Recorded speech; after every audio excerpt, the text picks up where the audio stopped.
गोपाल कृष्ण भगवान की, श्रीमद् भागवत महापुराण की, कृष्ण कन्हैया लाल की जय जय श्री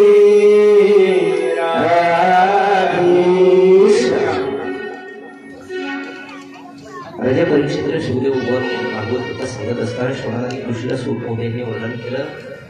कालिया नागाचा उद्धार केला. कालियाना रमण द्वीपामध्ये परत पाठवलं. रमण द्वीपामध्ये परत पाठवल्यानंतर पुन्हा श्रीकृष्ण परमात्मा वृंदावनामध्ये आनंदाने विहार करत होते. वृंदावनामध्ये राहत असताना पुन्हा हेमंत ऋतू सुरू झाला. हेमंत ऋतूमध्ये वृंदावनवासियांनी सगळ्या गवळणींना श्रीकृष्ण पती मिळावा, श्रीकृष्ण हाच आम्हाला पती मिळावा याच्यासाठी कात्यायनी मातेची देवीची पूजा करायला सुरुवात केली महाराज. आणि कात्यायनी देवीची पूजा करत असताना रोज सकाळी ब्रह्ममुहूर्तावरती उठायच्या आणि ब्रह्ममुहूर्तावरती उठून यमुना मातेमध्ये विवस्त्र होऊन स्नान करायच्या. आणि यमुना मातेमध्ये विवस्त्र होऊन स्नान करत असताना एक रेतीची देवी बनवली वृंदावनाच्या यमुनेच्या किनारी. आणि रेतीची देवी बनवून तिचं स्वागत करायचं, तिचं दर्शन घ्यायच्या. दर्शन घेत असताना सगळ्या गोपिकांना गोळ्यांना वाटायचं तर श्रीकृष्ण आम्हाला पती स्वरूपामध्ये मिळावा. कात्यायनी महामाये महायोगिनी दृष्टीश्वरी नंदगोपसुतं देवी पतिमे कुर्ते नमः.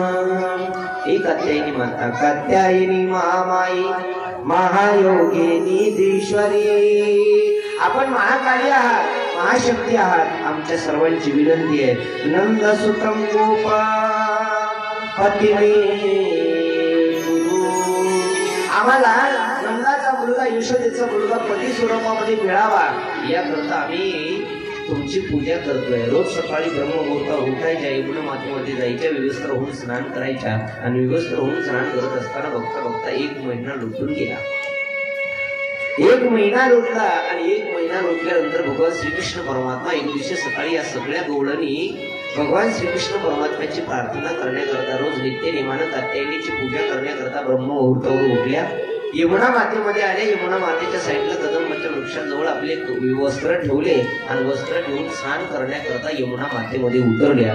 ब्रह्ममुहूर्तावर श्रीकृष्ण परमात्मा उठले आणि यमुनेच्या काठी आले. यमुनेच्या काठी आल्याच्या नंतर महाराज सगळ्या गवळणी जेवढ्या स्नान करण्याकरता यमुना मातेमध्ये गेल्या होत्या त्यांचे वस्त्र घेतले भगवान आणि कदंबाच्या वृक्षावर जाऊन बसले. कदंबाच्या झाडावर जाऊन बसले. स्नान संपल्यानंतर, मंत्र संपल्यानंतर या गवळणी बाहेर येण्याचा प्रयत्न करत होत्या. पण यमुनेच्या काठी पाहिलं तर एकही वस्त्र दिसत नव्हतं. आता बाहेर यायचं कसं? वस्त्र दिसत नव्हतं, बाहेर यायचं कसं महाराज? पाहिलं काय झाले असतील वस्त्रे, कोणी घेऊन आले असेल वस्त्र, पुढे घेऊन आले असतील. वृक्षावर पाहिलं महाराज तर एक वस्त्र असं लोंबत खाली दिसलं. वस्त्र पाहिल्याबरोबर एक गवळण म्हणजे बघा वस्त्र आपल्या झाडावर दिसतंय. वस्त्र झाडावर दिसताय. झाडावर पाहिलं वस्त्र हातामध्ये घेऊन बसलेला हा कन्हैया त्यांना पाहिला. जसा कन्हैया त्यांना पाहिला तसं महाराज अंतःकरणातून श्रीकृष्ण परमात्म्याला त्या गवळणी म्हणायच्या, देवा तेरी कान्हा तेरे चोळी अनलो तेरे कान्हा तेरे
आमच्या कानात आमचे वस्त्र आम्हाला परत देणं. श्रीकृष्ण परमात्म्यानं त्या गवळणीला सांगितलं, गवळणीनो, तुम्हाला वाटतं तुम्ही पुण्य कर्म करता, पती मला मिळावा या अपेक्षेने तुम्ही वरुण देवतेचा अपमान केलाय. कारण विवस्त्र होऊन स्नान करणं म्हणजे वरुण देवाचा अपमान आहे आणि तुम्ही वरुण देवाचा अपमान केला. श्रीकृष्ण परमात्म्याला हात जोडले त्या गवळणीने सांगितलं, देवा, आम्ही पाप केलंय का पुण्य केलंय आम्हाला माहिती नाही, पण आम्ही तुला मिळवण्यासाठी केलंय. मग तुला मिळवण्यासाठी ती पाप जरी असलं तरी ती आमची पाप केलंय, आणि तुला मिळवण्यासाठी आम्ही पुण्य जरी केलं असेल तरी ते पुण्य आहे. आम्हाला माहिती नाही देवा, आम्ही एवढे शहाणे नाहू, आम्ही एवढे हुशार नाहू, फक्त आम्ही स्वच्छ कर्म केले ते तुला प्राप्त करण्याकरता. आता तू कसा आहेस? धर्माची तू मूर्ती, धर्माची तू मूर्ती, पापा पुण्य तुझी हाती. देवा, पाप आणि पुण्य ठरवणारा तू आहे. आम्हाला पापही कळत नाही, आम्हाला पुण्य कळत नाही. आम्ही ज्याला कदाचित पुण्य म्हणतो कदाचित ते तुझ्या दृष्टिकोनातून पापही असेल, आणि आम्ही ज्याला पाप म्हणतो कदाचित तुझ्या दृष्टिकोनातून ते पुण्यही असेल. देवा, आम्हाला माहिती नाही आम्ही काय करतो, पण देवा आम्हाला एवढं कळत आहे, आम्ही स्वच्छ अंतःकरणानं कर्म केलंय हे तुला मिळवण्यासाठी कर्म केलंय. एखादा आंधळा माणूस आहे आणि आंधळ्या माणसाला आपण 10-20 रुपयाची देणगी दिली, आपण आपलं कर्म केलं, पण ते दिलेले दान तुमचं सत्कार्य लागलं का नाही हे कळत नाही तुम्हाला. आम्हाला दिलेलं दान, एखाद्या माणसाला आपण 20 रुपयाची नोट दिली, मंदिरला गेल्यानंतर दर्शनाला गेल्यानंतर भरपूर लोक मंदिराच्या बाहेर बसलेले असतात, पण सगळेच लोक त्यातून सत्कर्म करतील असं नाही. एखाद्या माणसाला 20 रुपयाची मदत तुम्ही केली आणि तो जर त्याच 20 रुपयाची घेऊन घरी गेला, काय घेऊन? अरे वाटत पुस्तक नाही, तेच 20 रुपयाची जर ते घेऊन गेला तर बायकोला पुण्य देईल का पाप देईल? ते पूजा करील का मारील? आता ज्याला अनुभव त्यालाच विचारा. तुम्ही दिलेलं दान हे कदाचित सत्कर्माला मिळेल का नाही सांगता येत नाही, आणि सत्कर्माला मिळालेलं दान हे तुम्हाला सुद्धा पुण्य देतं. आणि एखाद्या व्यक्तीला तुम्ही तुमच्या अंतःकरणातून जर पुण्य मिळवण्याकरता दान दिलंय आणि तो जर वाईट व्यसनाच्या आहारी घालवत असाल तर अर्ध पाप तुम्हाला सुद्धा लागतं, त्याच अर्ध पाप. तुम्ही म्हणाल मग महाराज अवघडच आहे, आणि खरंय महाराज, आपण एखादी गोष्ट केलेली आपल्याला पुण्याईसाठी आपण करून जातो, पण कदाचित ती दुसऱ्यासाठी पापही असू शकते, आणि दुसऱ्याला जर त्या गोष्टीपासून पाप मिळालं तर त्याचं पाप आपल्याला भोगावंच लागणार आहे. त्याच 20 रुपयाची तो घेऊन गेला, पती पत्नीला मारत असला तर ती सहज तळतळाट आपल्याला देईल आणि सांगल कोण मेला होता, की त्याला मदत केली नसती तर आमच्या संसारात एवढं वाटोळं झालं नसतं. मला श्रीमंती प्रत्येकाकडे असावी, पैसा प्रत्येकाला गरजेचा आहे. प्रत्येकाच्या पैशात एवढा खिशाचा महाराज खिशामध्ये खळखळाट असावा का? प्रत्येकाच्या खिशामध्ये पैशाचा खळखळाट असावा, पण त्या मागं कुणाचा तळतळाट नसू नये बरं. आणि जर कुणाचा पैसा मागं तळतळाट असेल तर ते पैसा लाभत नाही, पैसा सुख देत नाही. कारण या जगामध्ये सगळे काम आता त्याच्यावरच अवलंबून झाले. ते नसेल तर माणसाला कुठलं काम सुचत नाही, माणसाला मान नाही, मान मर्यादा पद प्रतिष्ठा या सगळ्या काही गोष्टी आता एका गोष्टी पुढे फिरायला लागल्यात कलियुगात, फक्त पैशामुळे. दाम करी काम विड्या, दाम करी काम रे, दाम करी काम विड्या, दाम करी काम रे. कुणाचं बोल आहे? वसुदेवाची ऐकावानी, वसुदेवाची ऐकावानी, जगात नाही राम रे. दाम करी काम विड्या, दाम करी काम रे. या जगात महाराज हेच आहे, जिकडं तिकडं चाललंय. सब पैसे के भाई, दिल का साथी नहीं रे कोई, अपना पैसा निकल गया तो. ज्या दिवशी आपला पैसा निघून जाईल त्या दिवशी महाराज सातला भाऊ सुद्धा नातं जोडायला तयार नसतो. पैसा असला की लांबचा नातेवाईक म्हणतो महाराज तो आमच्या खूप जवळचा आहे. अहो दोन आम्ही रोज एका ताटात जेवतो, त्याला ओळखही नसते त्याची, पण नातं जोडायला लगेच लोक तयार होतात. जब वक्त अपना होता है तो पराये भी अपने हो जाते, जब वक्त अपना होता है तो पराये भी अपने हो जाते, लेकिन वक्त अपना नहीं होता तो अपने भी पराये हो जाते. ज्या दिवशी माणसावर वेळ असते चांगली वेळ, त्या दिवशी जगातले सगळे नातेवाईक तुम्हाला वावा करत असतात, हवा करतील. पण ज्या दिवशी खरंच माणसावर वेळ येते त्या दिवशी आपलं सुद्धा कोण जगात नाही. आणि माणसं म्हणतात आपलं संपून गेलं जगातलं संपलं नाही रे नाही कुणाचे कोणी नाही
प्रत्येक घरातलं अनुभवातलं सांगतोय का नाही. हे साधू संत महात्म्यांचं पटलं सोडून द्या. एखाद्याच्या घरात एखादी गोष्ट संभावी आणि दुसरी गोष्ट शेजारच्या घरात असावी. ती गोष्ट शेजारी मागण्याकरता जावा शेजाऱ्याला. त्यानं जर दिली नाही ना ती गोष्ट तर माणूस सहज म्हणतो महाराज आपलं आपल्या जवळचं संपलं की जगातलं संपलं. त्याच्याकडे नाही का? आहे त्याच्याकडे, पण देण्याची वृत्ती नाही. आपल्या जवळ जोपर्यंत आहे तोपर्यंत जगाकडे आहे, आणि आपल्या जवळचं निघून गेलं की जगातलं संपून जातं जगातलं. पण तुमच्या आमच्या हातात जर काही असेल तर एकच गोष्ट आहे, येणाऱ्या माणसाला फक्त प्रेमानं बोलत चला. येणाऱ्या माणसाला गोड बोला. एखाद्याचं पटलं नाही तरी हरकत नाही, हरकत नाही त्याचं एखादं गोष्ट पटलं नाही. माणूस हा चुकीचा पुतळा आहे, चुकत असतो. माणूस हा चुकीचा पुतळा आहे महाराज, आणि चुकतो त्यालाच माणूस म्हणतात. एखादा माणूस घरीच बसू नये, काय चुकणार आहे त्याचं? काहीच नाही चुकलं. बोलतो तो चुकतो महाराज, निश्चित चुकतो. पण चुकणाऱ्या माणसाला मोठ्या अंतकरणानं मदत केली की ते माणसं मोठी असतात. निश्चित ती माणसं मोठी असतात. नाही पटलं नाही एखाद्याचं, मी नाही सांगत, माऊली सांगतात. साच आणि मवाळ मिथली आणि रसाळ शब्द जैसे कल्लोळ अमृताचे. अरे नाही एखाद्याला चांगलं म्हणता आलं तुमच्या जिभेला, म्हणू नका.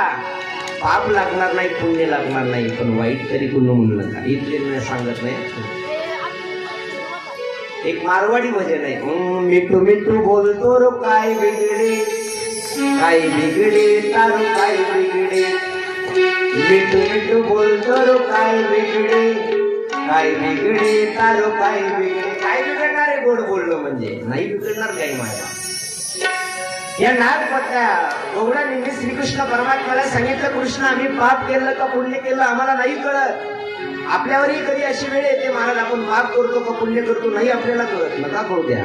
पण कर्म जर स्वच्छ अंतकरणानं सत्य करत असाल तर सत्य संकल्पाचा दाता नारायण, अखिल कोटी ब्रह्मांडाचा मालक आहे तो. आणि आपण चांगलं केल्यावर त्याच्या बापाला सुद्धा आपल्याला वाईट फळ देण्याचा अधिकार नाही. कोणाच्या बापाला? महाराजाच्या नाही, देवाच्या. आपण जर वाईट कर्मच केलं नसेल तर देव आपल्याला वाईट फळ देऊ शकणार नाही, नाही देऊ शकणार. हा, एखाद्या वेळेस चांगल्या कर्माचे भोग आपल्या प्रारब्धात नसतील तो चांगला आपल्याला देणार नाही, पण वाईट आपलं करणार नाही. वाईट आपलं करणार नाही. हा गेलाच परमार्थ म्हणतात. गौडणीने सांगितलं, देवा आम्ही कशा करता केलंय? फक्त तू भेटावं म्हणून केलंय आम्हाला. मग आमचं पुण्य असलं तरी तुझ्या करता येईल, पाप असलं तरी तुझ्या करता येईल. सज्जन कसायानं आपला घरचा धंदा करत असताना मांस विकलं, कट करून मांस विकणं हिंदू धर्मामध्ये भ्रष्ट आहे. राक्षसांचं खाद्य आहे, माणसाचं खाद्य नाही, ते राक्षसांचं खाद्य आहे. पण मांस हे दुष्ट असताना सुद्धा सज्जन नावच होतं त्याचं कसाई. आणि त्या कसायाच्या घरी जाऊन जर अखिल कोटी ब्रह्मांडाच्या माणसानं देवानं मांस विकलं असेल तर मग त्याचं कर्म वाईट आहे का? नाही. कर्म तर तुमचं आमचं ठरलेलं आहे. तेव्हा आम्ही जे कर्म करतो तुझ्यासाठी केलंय, आमच्यासाठी नाही. आम्ही मग कोणतंही कर्म करतो. गौडांनी म्हणायचं, श्रीकृष्णा आम्ही जे कर्तव्य केलंय, आम्ही 1 महिना झालं विवस्त्र होऊन यमुना मातेमध्ये स्नान केलंय. आम्हाला माहिती नाही वरुण देव इथं राहतो का, वरुण देवाचा राज्य कोणाचं राज्य आम्हाला माहिती नाही. पण आमची मनोमनामध्ये इच्छा आहे देवा आम्हाला तू पती स्वरूपामध्ये मिळावा. गौडांच्या अंतकरणातला भाव पाहिला आणि श्रीकृष्ण परमात्म्याने त्यांना आशीर्वाद दिला. निश्चित तुम पुढं शरद पौर्णिमेची रात्र येईल, तर शरद पौर्णिमेच्या रात्री मी तुमची इच्छा निश्चित पूर्ण करेल. आशीर्वाद दिला. आजही वृंदावनात गेलात तर रीतीची देवीचं मंदिर आहे, कात्यायनी देवीचं वृंदावनामध्ये, आणि तिथल्या सगळ्या ब्रजगौरींशी कोसातल्या गौडणी आपल्या मनासारखा जर पती मिळावा याच्याकरता श्रीकृष्ण भगवंताकडे प्रार्थना करतात. राजा परीक्षितीला आनंद वाटला, शौनकादी कृष्णाला आनंद वाटला. सूत मोदय सांगतात, शिवदेव भगवान सांगतात, राजन एक थोडं कात्यायनी मातेचं वर्णन केलं. कात्यायनी मातेचं वर्णन केल्याच्या नंतर एक दिवशी सायंकाळची वेळ झाली. भगवान श्रीकृष्ण परमात्मा गायी चारून परत आले, आणि गायी चारून परत आल्याबरोबर त्या दिवशी शरद पौर्णिमेची रात्र सुरू झाली. शरद पौर्णिमेची रात्र म्हणजे आपल्या इकडची कोजागिरी पौर्णिमा. ही कोजागिरी पौर्णिमेची रात्र उजळली. कोजागिरी पौर्णिमेच्या सायंकाळी भगवान निधिवनामध्ये आले, आणि निधिवनामध्ये आल्याबरोबर सुंदर असा वेणू हातामध्ये घेतला आणि बासरी वाजवायला लागली. सुंदर बासरी वाजवायला लागली. सायंकाळची वेळ झालेली होती. गायी वासरं चरून आपापल्या गोठ्यामध्ये बांधलेले होते. सगळे गवळे शेतातून गायी चारून परत आलेले होते. आणि सायंकाळच्या वेळी मधुर अति सुंदर ही मुरली श्रीकृष्ण परमात्म्याने आपल्या मुखाला लावून वादन सुरू केलंय. वृंदावनापासून अगदी 1.5 किलोमीटर अंतर आहे निधिवन नावाचं वन आहे. वृंदावनातच यमुनेच्या किनारी आजही पाहायला मिळतं आपल्याला. त्या निधिवनात आले भगवान श्रीकृष्ण परमात्मा आणि सुंदर अशी मुरली वाजवून करायला लागली, बासरी वाजवायला लागले. त्या बासरीचा आवाज 4ही दिशेनं पोहोचला. ज्याच्या कानावर पडेल तो ओढायचा. अरे काय भाग्यवान असेल ही मुरली, किती सुंदर वाजली. मुरलीचा आवाज महाराज वृंदावनामध्ये आला. वृंदावनात त्या सगळ्या गवळणी आपापलं सायंकाळचं काम करत होत्या. कोणी गाईचे धार काढत होतं, कोणी आपल्या मुलांना पाजत होत्या, कोणी आपल्या घरच्या परिवारातल्या मंडळीसाठी स्वयंपाक करत होत्या. मुरलीचा आवाज ऐकला महाराज. घनश्याम तेरी बंसी पागल कर जाती है, घनश्याम तेरी बंसी पागल कर जाती है, मुस्कान तेरी मोहन घायल कर जाती है. कबीरदास महाराजांनी साधू संत महात्म्यांनी त्या बासरीला म्हणावं, हे घनश्यामा, हे सावळ्या कन्हैया, हे कृष्णा, अरे तुझी बासरी ना ती आम्हाला काय करते ऐकल्याबरोबर घायल कर जाते है, आमचं मन मोहून जाते. देवा, तुझ्या रूपाचं वर्णन, तुझ्या बासरीचं वर्णन. अरे ही बासरी म्हणजे लाकडाची आहे. आपल्याकडे वेळू असतो ना, वेळू, या वेळूच्या लाकडाची बासरी तयार केली जाते. बासरी श्रीकृष्ण परमात्म्याला जगात दोनच गोष्टी प्रिय होत्या. जगात म्हणतो मी त्यांच्या वेळेस दोनच, परिवार नाही. एक राधा तत्व जे भक्तीनं बांधलेलं आहे, आणि दुसरं ही मुरली महाराज. भगवान श्रीकृष्ण परमात्म्यानं आपल्या मुरलीला कधीच कोणाला हात लावू दिला नाही.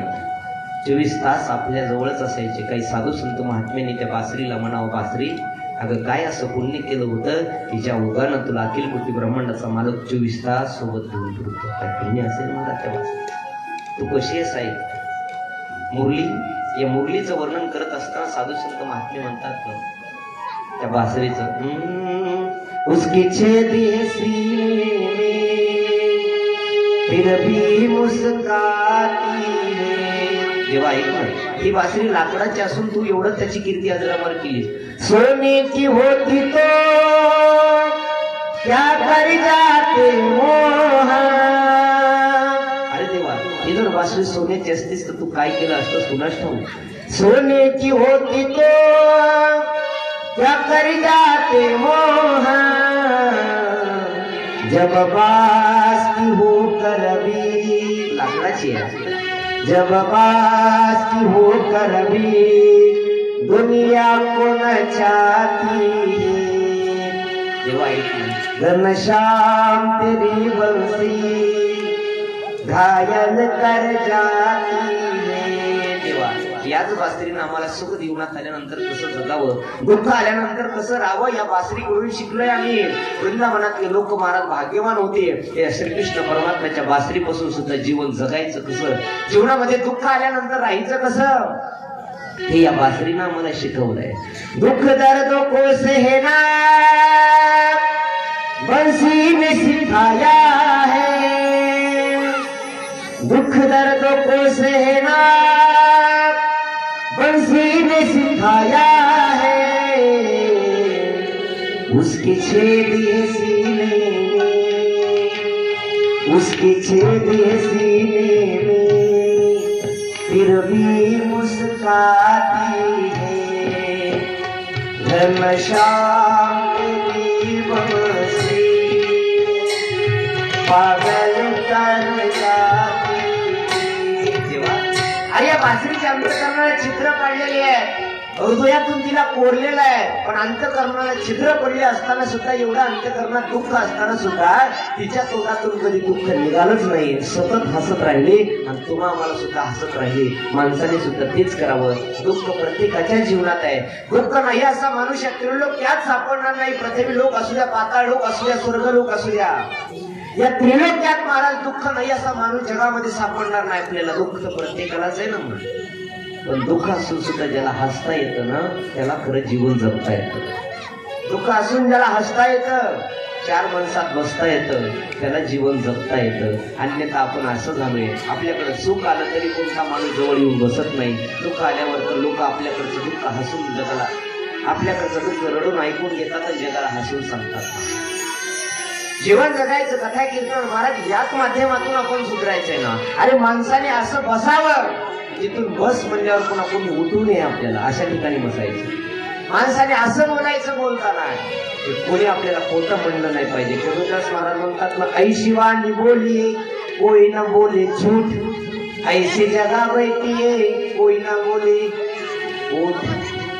असं जगावर बसायचं माणसाने, तिथून कोणी उठवलंच नाही पाहिजे. अरे आपण काय दुसऱ्यासोबत हे करतो महाराज, स्पर्धा करायची तर स्वतःशी करायची. आपण चालताना प्रत्येक माणसाने आपल्याला राम राम करावा असं चालायचं. आपण बसल्यानंतर प्रत्येकाला असं वाटावं की आपल्या जवळ येऊन बसावं. आणि आपण मरताना असं मारायचं की ज्याला कळल त्याच्या डोळ्यातून कळकळ पाणी आलं पाहिजे, जीवन सार्थकी झालं तुमचं. पैसा आहे का नाही माहिती नाही, जीवनामध्ये सत्ता आहे का नाही माहिती नाही, संपत्ती आहे का माहिती नाही, पुत्र परिवार किती आहे माहिती नाही. महाराज पुत्र परिवाराचीच गणना करायची झाली तर लोकांनी ज्याला नपुसक आहेत की मुलंच नाही अशांची सुद्धा कीर्ती देवानं आदरावर केली. ज्याचा परिवार मोठा आहे त्याला पाताळात घातलंय, त्याच्या परिवाराला किंमत दिली नाही, पुत्राला किंमत दिली नाही. महाराज त्या भगवान श्रीकृष्ण परमात्म्यानं बासरी वाजवायला सुरुवात केली. एवढी गोड बासरी वाजवली महाराज देवानं, एवढी गोड बासरी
वेणूची गणना करत असताना साधू संत महात्मे म्हणतात, बाबा एवढा वेणू मधुर मधुर वाजवितो वेणू, मधुर वेणू वाजवला. आजही त्या श्रीकृष्ण परमात्म्याची आपण बासरी मोबाईलवर ऐकली, साऊंडवर ऐकली तरी आपल्याला गोड वाटते. कल्पना करा, ज्या श्रीकृष्ण परमात्म्यानं द्वापार युगामध्ये निधिवनामध्ये बासरी वाजवलेलं किंवा ज्या कोणी स्त्रीनं गवळणीनं गोपाळांना पाहिलं असेल ते किती भाग्यवान असते.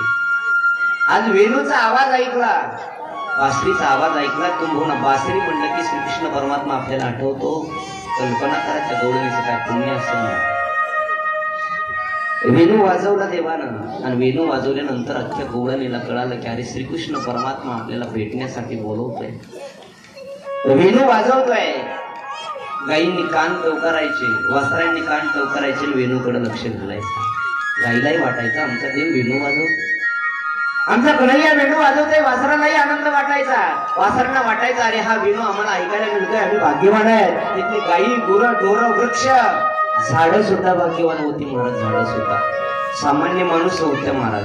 या ज्या वृंदावनात गवळणी होत्या ना, गवळणी महाराज त्या वेदाच्या श्रुती होत्या, वेदाच्या रुची होत्या, वेदाच्या ऋषी होत्या महाराज. ज्ञानकांडाच्या 60,000, कर्मकांडाच्या 80,000, उपासना कांडाच्या 7,060 एवढे मिळून महाराज गोपी झाल्या होत्या या श्रुती. गोपिकांच्या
विषयी प्रगटल्या श्रुती.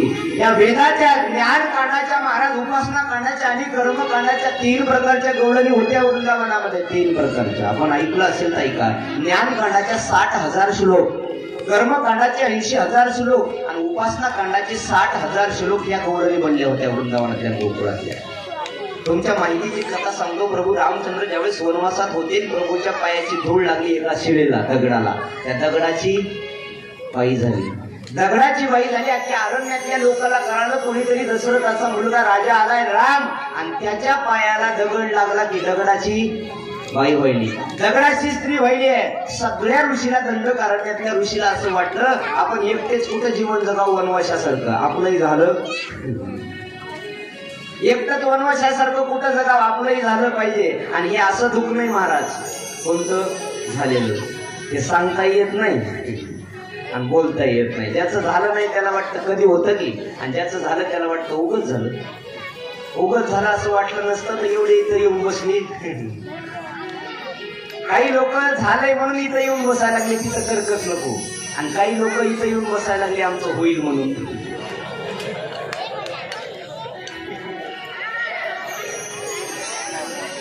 परमार्थ इथल्यासाठी सांगितलं नाही महाराज. त्या सर्व ऋषी मंडळीला असं वाटलं की आपल्याला सुद्धा बायको मिळाली पाहिजे. उचलला दगड, ज्याला जसा दगड, ज्याला जशी बायको पाहिजे होती, कुणाला डबरी पाहिजे असेल तर मोठ्या दगड उचलायचे, कुणाला अशी पाहिजे असली तर बारका दगड उचलायचे आणि प्रभूकडे गेले. राम प्रभूला म्हणाले, आणि राम प्रभूचं चेहऱ्यावरचं सौंदर्य पाहिलं, देवाचा चेहरा पाहिला. म्हणायचं होतं त्या ऋषीला आम्हाला बायका या दगडाच्या करून द्या, पण ऋषीनं रूप पाहिलं आणि मन बदललं, सांगितलं. सगळे ऋषी म्हणायला लागले, हे देवा तेजपुंज आहात, एक काम करा, आम्हा सगळ्याला तुमची बायको बनवून घ्या. बायको मागण्याकरता आले होते, पण देवाला काय म्हणले, आम्हाला सगळ्याला तुमची पत्नी बनवा. देवानं सांगितलं जन्म बनवतो पण या युगात नाही, कधी द्वापार युगात. हेच ऋषी म्हणजे या ज्ञानकांडाचे महाराज. कर्मकांड, उपासना कांड आणि ज्ञानकांड. ज्ञानकांड म्हणजे सासू आहे, कर्मकांड म्हणजे सून आहे, आणि उपासना कांड म्हणजे लेकी आहेत. कोणी लेकी कोणी सुना, या सगळ्या गोवळणी महाराज झाल्या 3 प्रकारच्या. कोणी सासा झाल्या. आता सासूचं काय काम, ज्ञान सांगणं. आता मी सांगत नाही ते, पण सासूचं काय काम, ज्ञान सांगणं. सुनाचं काय काम, कर्म करणं म्हणजे कर्मकांड. आणि लेकीचं काय काम, जवळ होत नाही जवळ 3 टाइम खायचं 6 टाइम झोपायचं, तिला दुसरं कामच नाही. उपासना कांड, ज्ञानकांड, कर्मकांड आणि उपासना कांडाच्या श्रुती होत्या महाराज. आणि ज्यांनी वेणू ऐकला, वेणू ऐकला, जसा वेणू ऐकला, वेणू ऐकल्याबरोबर प्रत्येकाच्या कर्णावरती वेणू पडला. आणि त्यांना असं वाटलं अखिल कोटी ब्रह्मांडाचा मालक या वेणूच्या दिशेनं माझं नाव घेतोय आणि मला बोलवतोय. सगळ्या जणी निघाल्या महाराज श्रीकृष्ण परमात्म्याकडे. वेड्या झाल्या, वेड्या ऐका. दिवानी बनी मैं दिवानी बनी,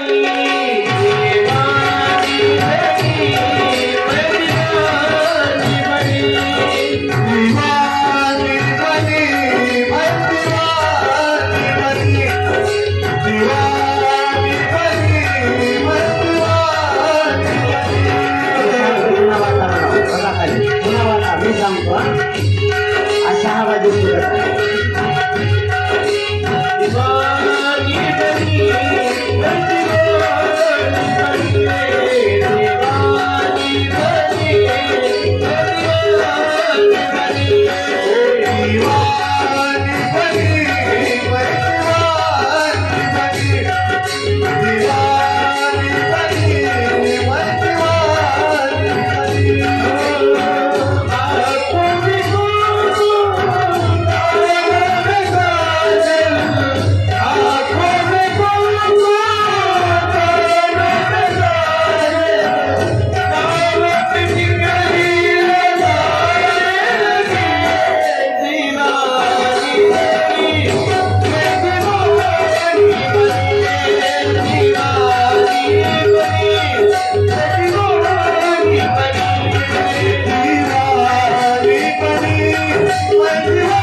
आवाज ऐकला, ऐका लक्ष द्या.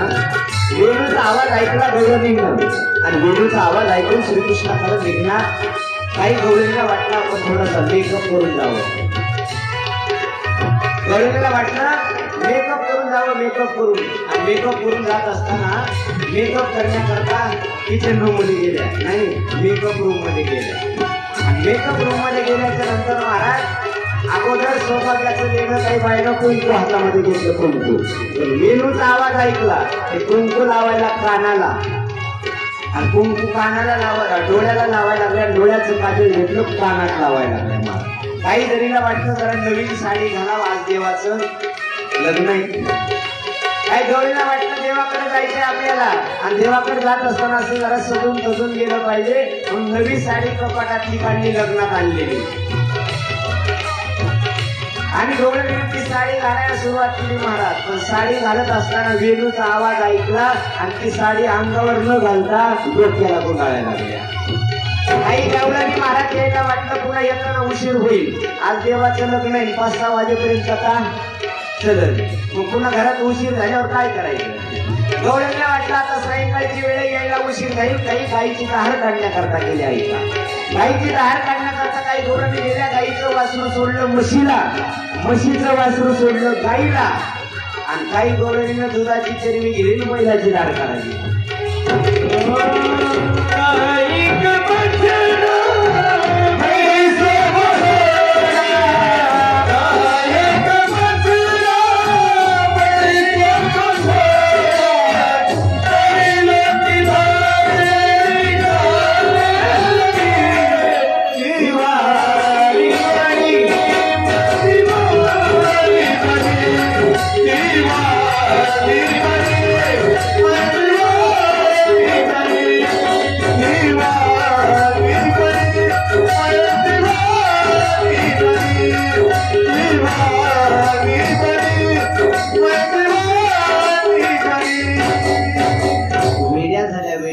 सगळ्या जणी महाराज वृंदावनाच्या दिशेनं, वेणूच्या दिशेनं, निधीवनाच्या दिशेनं निघाल्या. जशा वेणूच्या दिशेमध्ये येऊन पोहोचल्या महाराज, सायंकाळची वेळ झाली. बघता बघता रात्र सुरू झाली. 8 वाजले रात्रीचे. 8 वाजल्यानंतर भगवान श्रीकृष्ण परमात्मानं पाहिलं की सगळ्या गौरणी आल्या. गौरणी आल्या म्हणल्याबरोबर वेणू बंद केला. वेणू बंद केल्यानंतर महाराज श्रीकृष्ण परमात्मा गौरणीला म्हणायला लागला, गौरणींनो तुम्ही इथं का आला? स्वागत केलं, स्वागत आहे तुमचं, या, पण इथं काय कारण आहे? काय कारण आहे म्हटल्याबरोबर महाराज गवळणी सगळ्यांनी खाली मान घातलं. गवळणीला वाटलं यानंच वेणूच्या आवाजातून आपल्याला बोलवलंय, आणि आता हाच माणूस म्हणाला इथं का आला. एखाद्या माणसाने आपल्याला घरी बोलवावं, आणि घरी बोलवल्यानंतर पुन्हा तोच माणूस दारात उभा टाकून म्हणायला लागला इथं का आला. जमेला नाही. गवळणीला वाटलं अरे या श्रीकृष्ण परमात्म्यानं आम्हाला वेणूच्या दिशेनं आज वेणूतून आवाज दिला, हाक मारली, आणि आता तोच कन्हैया म्हणतो इथं का आला. खाली मान घातल्या महाराज सगळ्या गवळणीनं. एकही गवळण कन्हैयाला बोलायला लागली नाही. कन्हैया श्रीकृष्ण परमात्मा गवळणीला उपदेश करायला सुरुवात करतो. राजा परीक्षितीला शुभदेव भगवान म्हणतात, शिवनाकादी कुठला सूत मोदय म्हणतात. श्रीकृष्णानं स्वागत तर केलं गवळणीचं, पण स्वागत केल्यानंतर गवळणीला विचारलं, हे गवळणीनो तुम्ही पतिवस्था स्त्रिया आहात, आणि पतिवस्था स्त्रियांना मध्यरात्रीच्या वेळी बाहेर पडायचं नसतं, पातिव्रत्यपणा भंग होईल तुमचा, जा लवकर परी घरी. आणि घरी गेल्यानंतर परत गेल्यानंतर पती हाच परमेश्वर आहे तुमच्यासाठी, पती हा परमेश्वर आहे. महाराज माता माऊलीकडे एक अशी ताकद आहे, ऐका तुमच्यासाठी सांगतो एक वाक्य. माता माऊलीकडे एक अशी ताकद आहे, आपल्या पतीची जर सेवा तिनं केली तर तिला देव दुसरीकडे पाहायची गरज नाही, एवढी सत्ता होती. तुका म्हणे प्रतिवत्ता तिची देवावरी सत्ता. हे पतिवस्था स्त्रीची सत्ता देवावर चालवता येते, देवाला भजण्याची गरजच नाही. तुमच्या करता देव तुमच्या कपाळावरचं कुंकू आहे. पण काही बाया म्हणतात महाराज पती हा आमचा परमेश्वर आहे, पण परमेश्वर रोज पिऊन येत नसतो.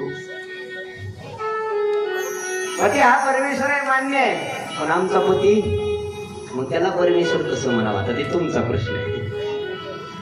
सगळ्या गवळणीला उपदेश करत असताना महाराज श्रीकृष्ण परमात्म्याने सांगितलं, अगं पती हा परमेश्वर आहे, जा लवकर पतिवस्था स्त्रियांना माहित नाही की तुम्हाला पतिव्रतेचा परिणाम ऐका सांगतो तुम्हाला. सगळ्या गवळणीला श्रीकृष्ण परमात्मा सांगत असताना गवळणीने सगळ्यांनी मान खाली घातली. श्रीकृष्णाचं वाक्य ऐकत होते, कथा ऐकत होते. श्रीकृष्ण परमात्म्याने सांगितलं, ऐका एक पतिवस्था स्त्री होती, कुणाला म्हणतात पतिव्रता, पतीची मता अनुसरवली पतिव्रता. आपल्या पतीच्या मताप्रमाणे जी वागवते, जी वागते तिला पतिव्रता म्हणतात.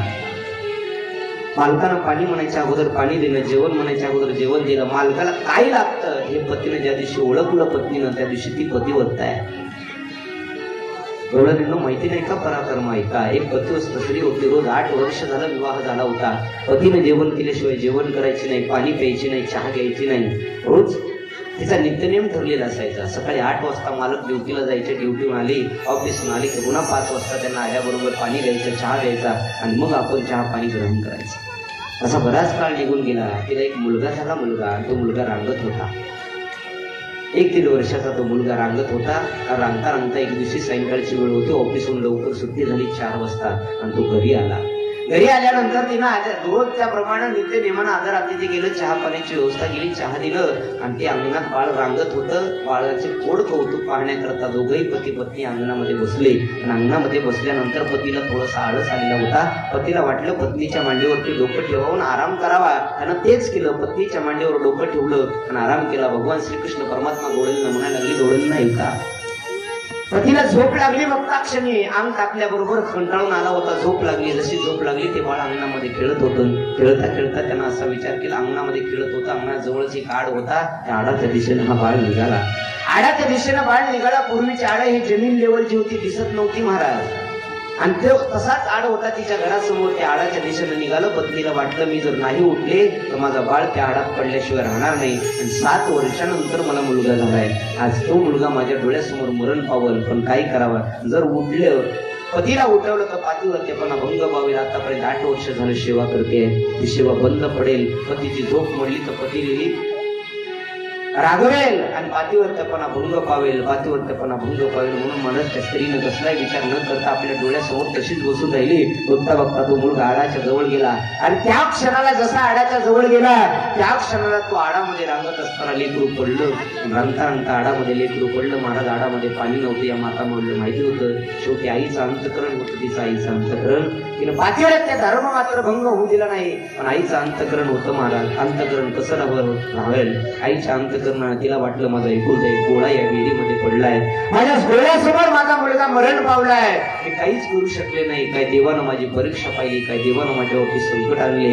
एक तर 7 वर्ष झालं संतती नव्हती, 7 वर्ष झालं मुलगा नव्हता आणि आता देवानं कुठेतरी दिला. तो सुद्धा काळानं हिरावून गेला. काळानं हिरावून गेला म्हणल्याबरोबर जसा अंतकरणातून पाझर फुटला. डोळ्यात पाणी आलं महाराज. डोळ्यातलं पाणी गालावरती आलं. गालावरचं पाणी पतीच्या गालावर पडलं. पातिव्रत्य धर्म होणे म्हणून तिने इंद्रिय आवरून घेतले. आपल्या मुखातून आवाज तर काढला नाही रडल्याचा, पण डोळ्यातून अजून आवडू शकली नाही. ती डोळ्यातून पाणी महाराज घरात सुद्धा रडायला लागली. डोळ्यातून रडत असताना मुखाला आवरून घेतलं. गालावरचं पाणी पतीच्या गालावर पडलं. पतीच्या गालावर जसं पाणी पडलं, पती झोपेतच जागा झाला. पत्नीच्या डोळ्याकडे पाहिलं. दोन्ही डोळ्यामध्ये पाणी दिसतंय. अगं काय झालं? रडतेस तू? काय झालंय? काय झालं? काय रडते म्हणल्याबरोबर महाराज तिला अंतकरण दाटून आलं. हुलका आवरला नाही आणि अंतकरणातून शब्द फुटले, स्वामी आपला बाळ या विहिरीमध्ये पडला. स्वामी आपला बाळ या विहिरीमध्ये पडला म्हणल्याबरोबर महाराज तिच्याही अंतकरणाला पाझर फुटला. दोघे धाय मुकून रडत रडत धावत धावत धावत धावत त्या आडाच्या दिशेने निघाले. तो स्वामी आपल्या पत्नीला म्हणतो, अगं तू काय करत होतीस? स्वामी तुम्ही मांडीवर झोपला होता म्हणून तुम्हाला उठवलं नाही. हो, मी जर तुम्हाला उठवलं असतं तर माझा पातिव्रत्यपणा भंग पावला असता. तिचा पती पत्नीला म्हणतो, अगं काय मिळवलं पातिव्रत्यपणानं तुझ्या? अरे 7 वर्ष झाले पातिव्रत्यपणा घेऊन बसलीस, काय मिळवलं? अरे काळाच्या मुखात आपला मुलगा गेला, काय मिळवलंस तू माझी सेवा करून? काय मिळवलंस? उठायचं होतं ना, उठवलं असतं तर काय बिघडलं असतं का? आपला मुलगा तर आपल्यापासून दूर नसता गेला. महाराज पती बोलत असताना ती गाय मुकून रडत होती. आपला मुलगा गेल्याचं दुःख, पुन्हा पती बोलल्याचं दुःख बोलत होता. भगवान श्रीकृष्ण परमात्मा गौडलीला म्हणत होते, गौडलीला ऐका, पातिव्रत्याचा महिमा काय असतोय? दोघंही रडत रडत धावत धावत महाराज आडाच्या दिशेने गेले आणि आडाच्या दिशेने गेल्याच्या नंतर धाय मुकून माता माऊली, माझा एकूणचा एक पोटचा गोळा मरण पावला, एकूणचा एक पोटचा गोळा मरण पावला. बाप रडतो माझ्या डोळ्यासमोर.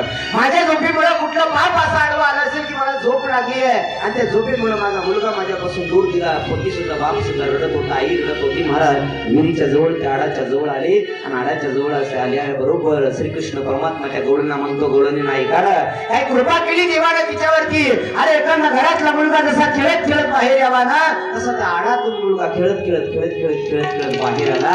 पत्नीला आनंद वाटला, पतीला आनंद वाटला, माझा मुलगा आला, माझा मुलगा आला. आनंदाच्या भरामध्ये तिने आपल्या मुलाला कडेवर घेतलं आणि कडेवर घेऊन डोळ्यावर हात फिरवला, तोंडावर हात फिरवला आणि मग आपल्या मालकाला म्हणायला लागली, मालक पाहिलं का ते माझा मुलगा काळाच्या मुखातून वापस आलाय ना, हे दुसरे कुठलं नाही. मी आज 7 वर्ष झालं तुमची पती म्हणून परमेश्वर म्हणून सेवा करते.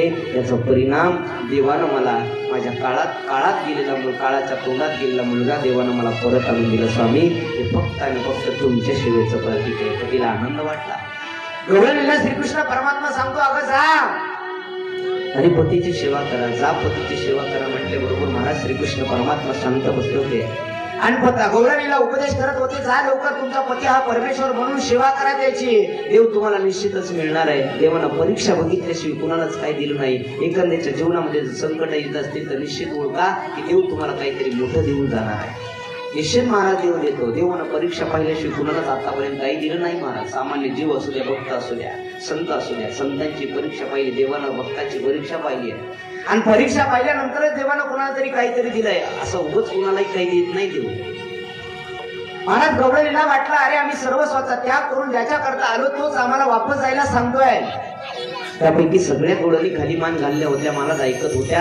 त्यातली एक गवळण बोलायला लागली, श्रीकृष्णाला म्हणायला लागली, कन्हैया ऐक ना, ही कथा तू अर्धीच सांगितलीस, इथून पुढची कथा मी तुला सांगते.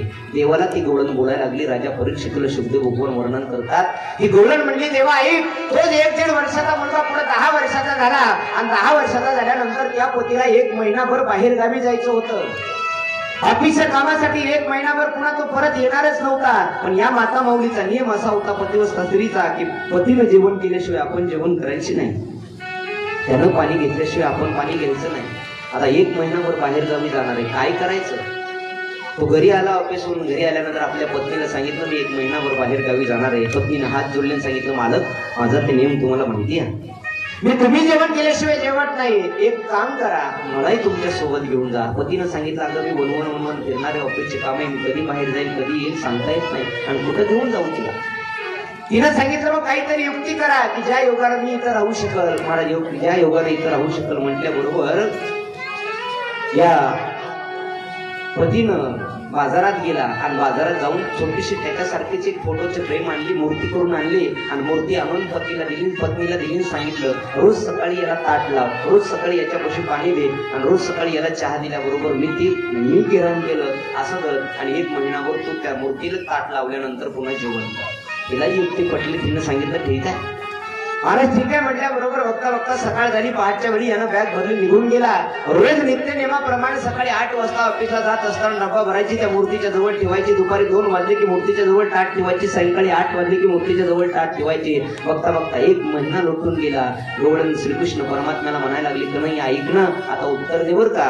1 महिना झालं आणि 1 महिना पूर्ण झाल्यानंतर सकाळची वेळ होती 8ची. सकाळच्या 8 वेळा हिनं माता माऊलीनं डबा घेतला, ताट घेतलं आणि नाश्त्याचं ताट आपल्या मालकाच्या मूर्तीजवळ ठेवलं. जसं मूर्तीजवळ ठेवलं, ही मांडी घालून बसली, पाण्याचा तांब्या ठेवला, पाणी पिणवणार एवढ्यामध्ये दारावरती थाप पडली. अगं आले का कोणी घरात? मी आलो दारकाड. आहे का घरात? मी आलोय दारकाड. आवाज आला तिला. आवाज आल्याबरोबर तिनं विचार केला, मालकाचा आवाज आहे, मालक आले वाटतं घरी. तेव्हा सांग ना आता त्या माता माऊलीनं काय करावं? ज्या 1 महिना जरा पुतळ्याच्या समोर बसून मूर्तीची पूजा करते आहे, आता तिचं जर अर्धावट जेवण सोडून उठली तर पतिव्रता भंग पावेल. तिनं काय करायचं देवा? त्याच मूर्ती समोर बसून राहायचं का दारात आलेल्या पतीला घरात घ्यायचं, त्याची पूजा करायची? देवा सांग ना काय करायचं? देवा सांगणं म्हटल्याबरोबर श्रीकृष्ण परमात्मा हसले हसून सांगितलं, अगं गवळण, याचं उत्तर तर कुणीही देऊ शकल ना, किती सोपं आहे. म्हणजे देवा सांगा ना. मग तेच प्रश्नाचं उत्तर विचारते, सांगा ना तुम्ही, सांगा ना म्हणल्याबरोबर श्रीकृष्ण परमात्म्याने सांगितलं, अगं गवळण ऐकणं, आता मूर्तीची पूजा करण्याची काय गरज आहे? जर दारात खरा पती आला असेल तर त्याला दार बोलावं, पाणी टाकावं, पाणी धुण्याकरता पाय धुण्याकरता पाणी द्यावं, आरती ओळख ताट लावून त्याला जेवणाकरता नाश्ता करता ताट द्यावं. या मूर्तीची पूजा करत काय बसायचं आहे? त्यावेळेस ती गवळण म्हणली, मग देवा हेच उत्तर अपेक्षित होतं. ऐक, अरे या नाश्त्या शरीराचा पती कोणीतरी असेल वेगळा, पण आत्म्याचा पती आज परमात्मा आम्हाला भेटलाय. मग त्या मूर्तीची पूजा करत काय बसावं आम्ही? त्या मूर्तीची पूजा करायची तरी कशाला? अरे नाश्त्या शरीराचा पती आज ना उद्या मरून जाईल, पण आत्म्याचा पती अमर आहे. आत्मा आणि परमात्मा ज्या दिवशी ऐक्य होईल, आत्म्याचा पती आम्हाला भेटल, त्या दिवशी आमचं भाग्य उजळलं आणि आज आम्हाला तो आत्म्याचा पती मिळालाय. श्रीकृष्ण परमात्म्याने ओळखलं की यांच्या अंतःकरणामध्ये भाव आहे. भाव पाहिला आणि भाव पाहिल्याबरोबर श्रीकृष्ण परमात्म्यानं महाराज रास क्रीडेला प्रारंभ केला. जसा रास क्रीडेला प्रारंभ केला, रास क्रीडा म्हणजे काम क्रीडा नव्हे, रास क्रीडा म्हणजे देव आणि भक्ताचं मिलन आहे. एकच श्रीकृष्ण परमात्मा होता आणि सगळ्या काही जोडणी होत्या. जगामध्ये 6 महिन्याची रात्र बनवली आणि आनंद म्हणत होते महाराज. सगळ्या वृंदावनाच्या जोडणी म्हणायच्या, अगं चला चला हो चल बाई चला, चला चल बाई चला, चला हो चल बाई चला, चला चल बाई चला. आडी वाजवा. चला चला चला चला चला चला चला चला चला चला चला चला चला.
आनंद होता. कुठं पार्टी सगळ्यांना वाटलं अहो चला चला बाई वृंदावनी रास क्रीडा पाहू नंदाच्या बाळ यानं केला नवडाव केलाय नवडाव.